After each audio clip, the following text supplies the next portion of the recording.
नमस्कार, स्वागत है आप सभी का अभय न्यूज के 11 अक्टूबर सोमवार दोपहर के बुलेटिन में। मैं हूं आपके साथ सिमरन तिरवाल। चलिए देखते हैं अब तक की कुछ खास खबरें। बुलेटिन के प्रायोजक है आरके डेवलपर्स। इस नवरात्रि करें अपने घर का सपना पूरा। कंफर्म बुकिंग पर होगी फ्री रजिस्ट्री, साथ ही आप पाएंगे 45,000 के गिफ्ट वाउचर, एलईडी टीवी और फ्रिज भी। महाकाल मंदिर में सोमवार की सुबह दर्शन व्यवस्था चरमरा गई। नियमित दर्शनार्थी, आम दर्शनार्थी और वीआईपी दर्शनार्थियों का प्रवेश एक ही मार्ग से होने से हंगामा हो गया। सबसे ज्यादा हंगामा नियमित दर्शनार्थियों ने काटा। वह मशीन पर थंब लगाने की प्रोसेस से नाराज थे। काफी हो हल्ले के बाद ऐसी स्थिति बनी कि बगैर थंब के ही नियमित दर्शनार्थियों को प्रवेश दिया गया। दरअसल शंख द्वार के पास की सड़क के निर्माण के लिए महाकाल मंदिर की दर्शन व्यवस्था में परिवर्तन किया गया है। अभी श्रद्धालुओं को भस्मारती गेट की तरफ से प्रवेश दिया जा रहा है। इसी गेट से वीआईपी और नियमित दर्शनार्थी भी प्रवेश कर रहे हैं। इसकी वजह से ही पूरी दर्शन व्यवस्था सुबह के समय वेंटिलेटर पर चली जा रही है। पिछले 3 दिन से मंदिर में भीड़ भी काफी आ रही है। शनिवार, रविवार और सोमवार होने के कारण यह स्थिति बनी है। इसी में नियमित दर्शनार्थियों का बखेड़ा भी खड़ा है। कभी रजिस्टर में नाम दर्ज कर उन्हें एंट्री दी जा रही है, तो कभी थंब मशीन के जरिए। रोजाना हो रहे बदलाव से नियमित दर्शनार्थी नाराज चल रहे हैं। सोमवार को तो थंब लेते समय भीड़ ही टूट गई। हालत ये रही कि महिलाएं पुरुषों पर गिरती पड़ती रहीं। जब हंगामा बढ़ा तो कर्मचारियों ने थंब लेना बंद किया।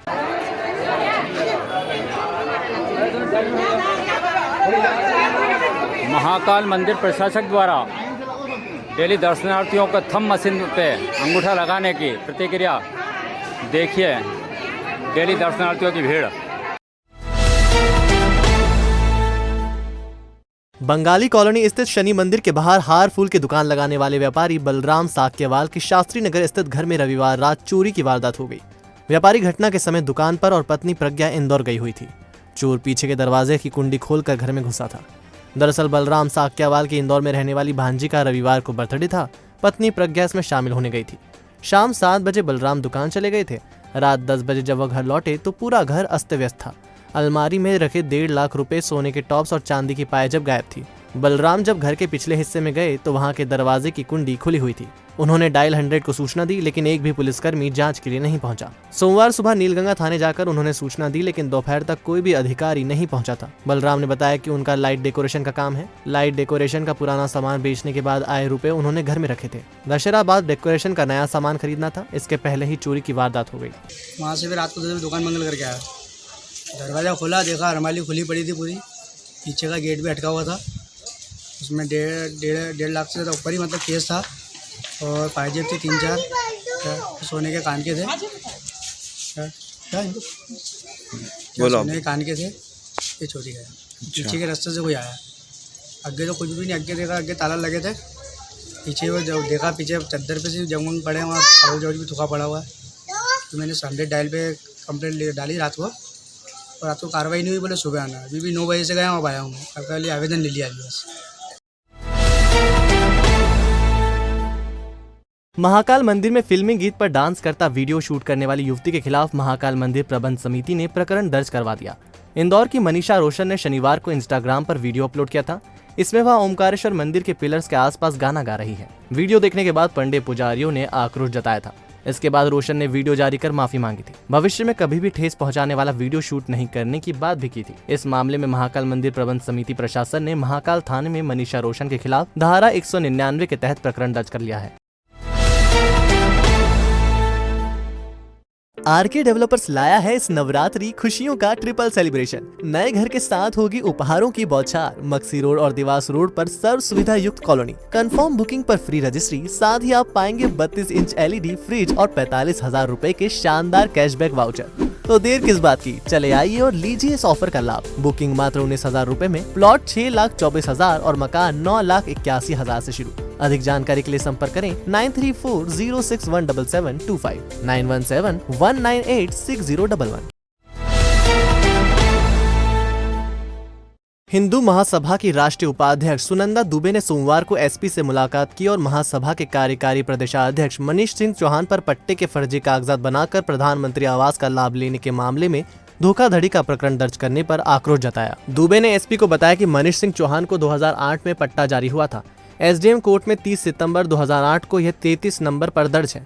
पट्टा मनीष सिंह चौहान की पत्नी आरती चौहान के नाम पर है। चूंकि सरकारी प्रोसेस में एक ही पट्टाधारी का नाम दर्ज होता है, ऐसे में चौहान के खिलाफ झूठा प्रकरण दर्ज कर उन्हें परेशान किया जा रहा है। दुबे ने प्रकरण वापस लेने की मांग की। उन्होंने कहा कि यदि यहाँ सुनवाई नहीं हुई तो मुख्यमंत्री तक जाकर शिकायत की जाएगी।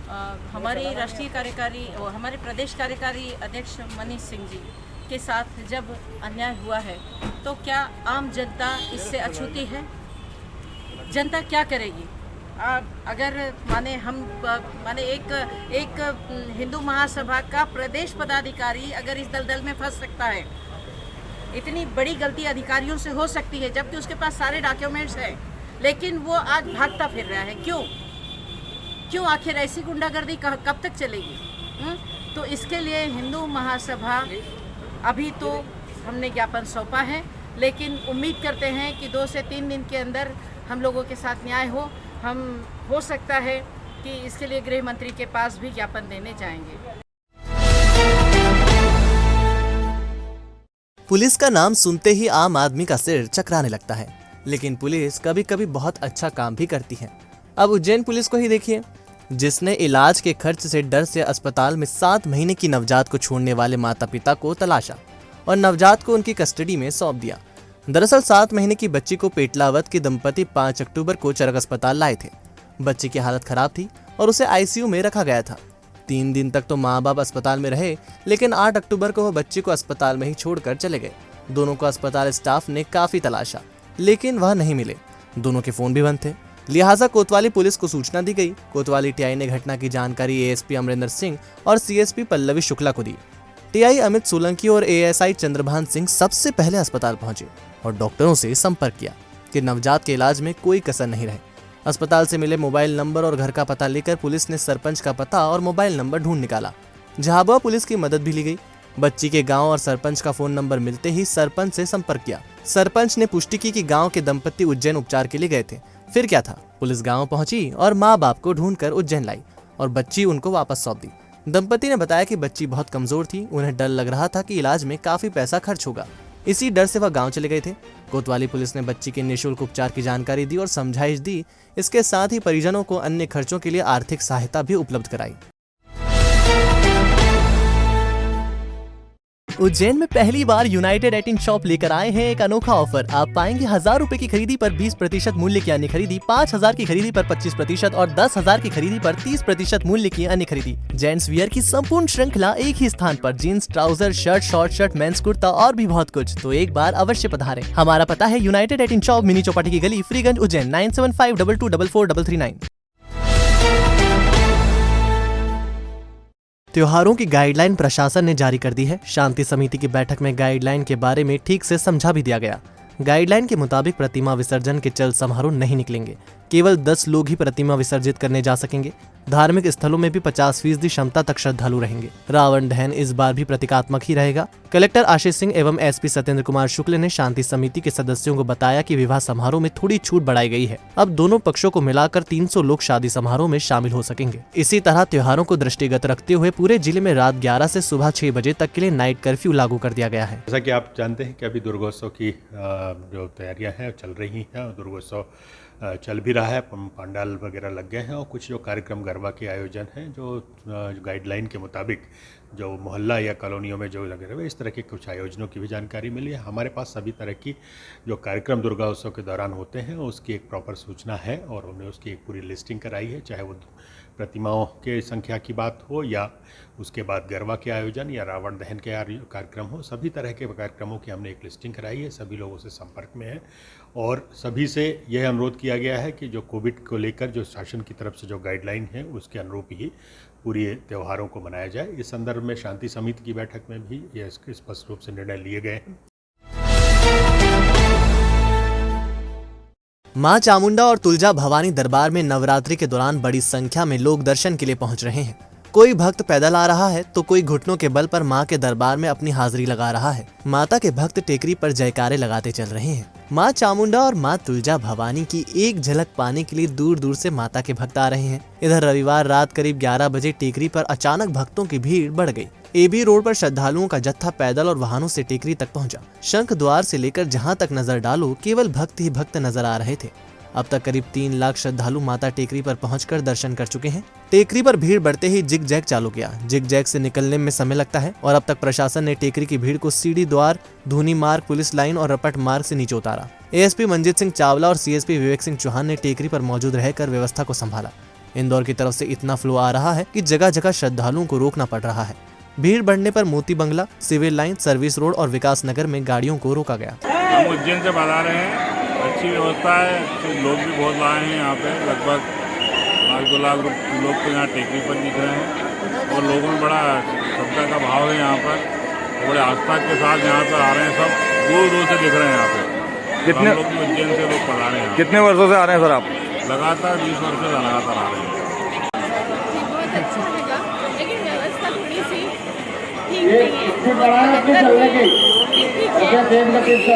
परेशान भी हो रहे हैं।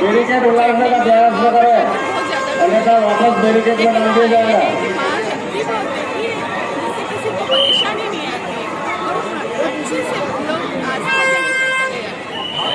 पुलिस के द्वारा पूरे बड़ी माता, छोटी माता और नीचे सिंहद्वार, सीढ़ीद्वार, रपट मार्ग और जितने 4 रास्ते हैं, सभी रास्तों पर मार्ग में अलग अलग व्यवस्थाएं लगाई हुई हैं, सभी जगह पॉइंट्स लगाए हुए हैं और पुलिस द्वारा इसके अलावा यातायात व्यवस्था डाइवर्सन सभी प्लान किए हुए हैं, पार्किंग कराई हुई है और लगातार पुलिस इससे अधिक संख्या में लोगों को दर्शन कराते निकाल रही है। मनोविकास विशेष शिक्षा महाविद्यालय, जहां बीएड बौद्धिक मंदता, डीएड बौद्धिक मंदता, डीएड बधिरांधता उपलब्ध पाठ्यक्रमों के साथ शिक्षकों को तैयार किया जाता है। प्रशिक्षित प्राध्यापकों के साथ सर्व सुविधा युक्त कक्षाएं, आधुनिक library, computer lab, online offline शिक्षण, सांकेतिक भाषा कक्षाएं, जॉब प्लेसमेंट, परामर्श एवं व्यवधान रहित वातावरण उपलब्ध है। अधिक जानकारी के लिए संपर्क करें 9993437330 9827448830। हमारा पता सेक्टर 9 जवाहर नगर उज्जैन।